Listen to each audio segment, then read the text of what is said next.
মহুয়া মাসুম মিম অত্যাচার নির্যাতন সহ্য করতে না পেরে বাবার বাড়ি থেকে কয়েক দফায় ৫ লক্ষ টাকা এনে দেন স্বামীকে, কিন্তু শ্বশুরপক্ষের দাবি আরও ২ লক্ষ।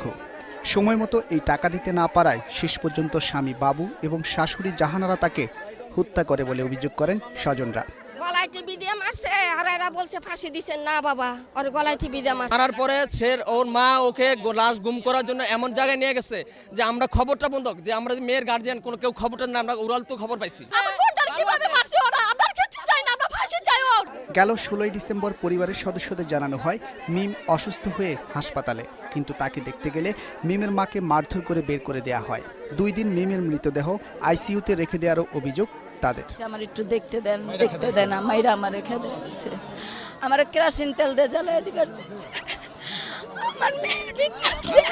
১৬ তারিখ মারা হওয়ার পর আমাদের বলে নাই, মেডিকেল নিয়ে গেছে, লাশ প্রথমেই মারা গেছে, আইসিইউতে টাকা দিয়ে রাখা হয়েছে। এই ঘটনায় থানা মামলা দায়ের হলেও এক আসামিকে আটকের পর ছেড়ে দেওয়ার অভিযোগ করেন তারা।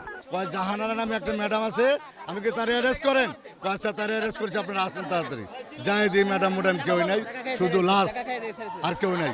দারোগারে পাইছি, দারোগারে বলছি, দারোগা কোথায় দিয়ে গেছে আমি জানি না। তবে পুলিশ এই অভিযোগ অস্বীকার করে বলেছে তদন্ত করে ব্যবস্থা নেওয়া হবে। আমার মনে হচ্ছে, তবে এটা মামলা হলে এবং তদন্ত সাপেক্ষে থ্রোতাল রিপোর্টে এবং ময়নাতদন্ত পাওয়ার পরে আমরা বুঝতে পারবো বিষয়টা কি। রাকিব হাসান, একুশে টেলিভিশন, ঢাকা।